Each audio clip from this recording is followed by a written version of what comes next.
नमस्कार साथियों।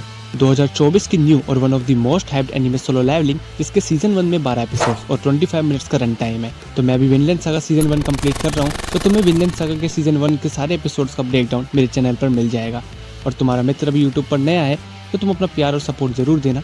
और मैं तुम्हें सोलो लेवलिंग के सारे एपिसोड्स का रिकैप दूंगा, तो मुझे अपना एक दोस्त कंसीडर करो जिसके साथ तुम बैठ के एंटरटेन हो रहे हो और एनिमे की बात कर रहे हो।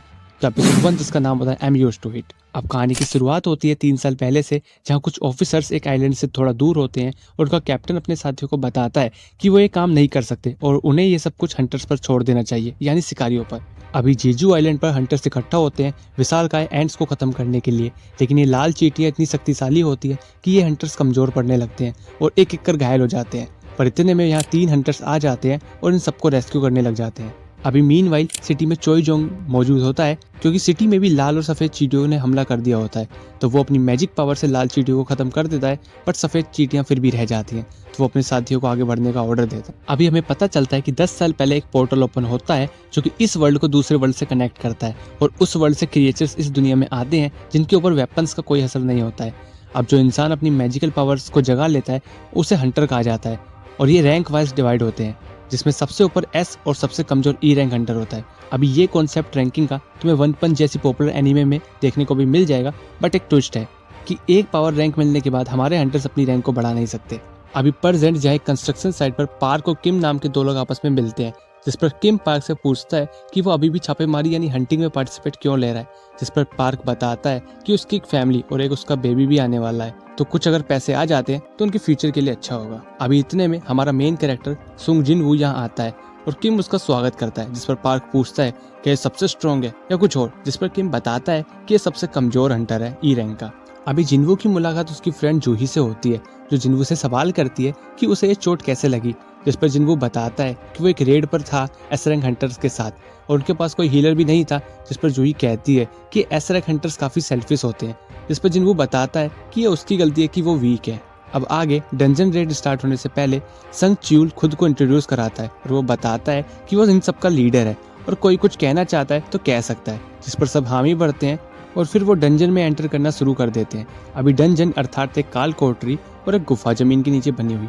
अभी डंजन में एंटर होने से पहले जिनवू खुद से बातें करता है कि वो गरीब है और उसका हथियार भी विदाउट मैजिकल पावर का है, क्योंकि वो सिर्फ इसे अफोर्ड कर सकता है, और इतना कह के वो डंजन के अंदर एंटर हो जाता है। अब यहाँ कोरियन एसोसिएशन चेयरमैन गो गुनही बताता है कि डंजन ब्रेक एक कांस्टेंट प्रॉब्लम है और गवर्नमेंट की मांग है कि वो हर डंजन से ज्यादा क्रिस्टल इकट्ठा करे, और लॉजिकल भी है क्योंकि हंटर्स इन्हीं क्रिस्टल को बेचकर पैसे कमाते हैं। और हमें पता चलता है कि ये क्रिस्टल मॉन्स्टर्स को खत्म करके मिलते हैं। मीनवाइल जिनवू एक मॉन्स्टर से लड़ते वक्त खुद को जख्मी कर लेता है, लेकिन पार्क उसे बचा लेता है और जूही को जिनवू को ठीक करने को कहता है। गो आगे बताता है कि जो क्रिस्टल इन्हें मॉन्स्टर्स से मिलते हैं, गवर्नमेंट उनसे वेपन्स बनाती है और डंजन से माना क्रिस्टल भी मिलते हैं, बट ये उतने प्रभावशाली नहीं होते, तो गवर्नमेंट का प्लान इन्हें क्लीन एनर्जी के लिए यूज करने का है। अभी जूही जिनवू पर गुस्सा करती है कि वो खुद को इंजर्ड कर लेता है। इस होल जर्नी में वो हर बार खुद को इंजर्ड ही करता आ रहा है, जिस पर जिनवू माफी मांगता है, बट जूही और गुस्सा होती है और कहती है कि उसे उसकी माफी नहीं चाहिए, बल्कि उसे जिनवू की फिक्र है। अभी मॉन्स्टर को खत्म करने के बाद हंटर्स को एक डंजन दिखता है, जिस पर सोंग च्यूल कहता है कि ये डेंजर हो सकता है और उन्हें पहले हंटर एसोसिएशन से अप्रूवल लेना चाहिए, जिस पर किम कहता है कि पार्क बाप बनने वाला है और अभी तक उसने माना क्रिस्टल भी नहीं लिया है, जिस पर सोंग वोट करने का फैसला करता है और 50-50 वोट के बाद बारी आती है जिनवू की, क्योंकि वो लास्ट होता है। अब जिनवू अपनी लाइफ को याद करता है जहाँ उसके डैड मिसिंग है और उसकी माँ की भी हालत खराब है और बहन पढ़ रही है। इसी वजह से उसने हंटर एसोसिएशन चूज करी। हालांकि ग्रुप डी डंजन में ये उसके लिए और भी मुश्किल होगा, क्योंकि जिस डंजन में अभी जाने वाले हैं वो डी डंजन होता है और ये सब ई रैंक हंटर होते हैं, बट जिनवू यस कर देता है। अभी मीनवाइल चोई डिस्कस करता है कि फर्क नहीं पड़ता बी रैंक या सी रैंक के हंटर उनके संग काम करते हैं, जब तक वो उनके काम आ सके, और वैसे भी इन सब की बराबरी वो चाय हैन से नहीं कर सकते, जो कि एक एस रैंक हंटर है। तभी हम चाय हैन को देखते हैं, जो कि एक थीफ को गिरा देती है और ओनर को उसका सामान वापस दिलवा देती है। अभी डंजन में सब एंटर हो रहे होते हैं, जिस पर जिनवू जूही से एक और बार माफी मांगता है। जूही जिस पर अपनी नाराजगी जाहिर करती है और कहती है कि अगर वो उसे खाने पर ले जाए तो कुछ हो सके। अभी मीनवाइल हंटर एसोसिएशन गो न्यू हंटर्स का वेलकम करता है और उन्हें बताता है कि 10 साल पहले पोर्टल ओपन होने की वजह से कई सारे डंजन यहाँ मौजूद हैं और अभी भी बहुत कुछ है जो उन्हें नहीं पता है, और अगर वो खुद को बचाए रखना चाहते हैं तो उन्हें डरना भी पड़ेगा। इस तरफ डंजन में सभी लोग एक बड़ा सा गेट देखते हैं और वो उसमें एंटर हो जाते हैं, जहाँ बड़ी बड़ी मूर्तियां इन्हें देखने को मिलती हैं। टीम लीडर सोंग चीजों को समझता है और वो एक रिटर्न नोट देखता है जहाँ लिखा होता है वर्शिप गॉड, प्रेज गॉड और proof your fate to God. और इन सब रूल्स का पालन करो। इतने में गेट बंद हो जाता है, जिसे देखकर सब डर जाते हैं।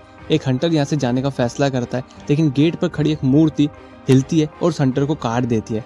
ये देख जिन्वू और भयभीत हो जाता है, क्योंकि ये हंटर जिन्वू से कई गुना पावरफुल होता है और अगर ये नहीं बच पाया तो जिन्वू भी नहीं बच पाएगा। और अभी मेन मूर्ति जो कि किंग की तरह दिखती है, उसकी आंखें हिलती हैं। तो जिन्वू इस चीज को ऑब्जर्व कर लेता है और जिन्वू अपने उन लम्हों को याद करता है जहाँ वो रेड में फंस जाता था, कई बार हफ्तों तक, कई बार हॉस्पिटलों में कई हफ्तों तक, और कई बार डंजन में भूखा रहने पर। वो एक चीज हमेशा हर वक्त करता था, जो कि था चीजों को ऑब्जर्व करना। इसी वजह से वो एक क्रिस्टल लेने में कामयाब हो पाया। और इतने में मेन स्टैचू भी लेजर बीम फायर करती है, जिसमें जिन्वू चिल्लाता है कि सब झुक जाओ, और लेजर बीम 2 हिस्सों में जगह को काट देती है और एक हंटर का हाथ भी कट जाता है, जिसे देखकर जिन्वू समझ जाता है कि वो फंस चुके हैं। और यही एपिसोड खत्म हो जाता है। एपिसोड कैसा लगा कमेंट बॉक्स में जरूर बताना, और एफर्ट अच्छे लगे तो लाइक और सब्सक्राइब जरूर कर देना। और मिलते हैं नेक्स्ट वीडियो में, तब तक के लिए धन्यवाद।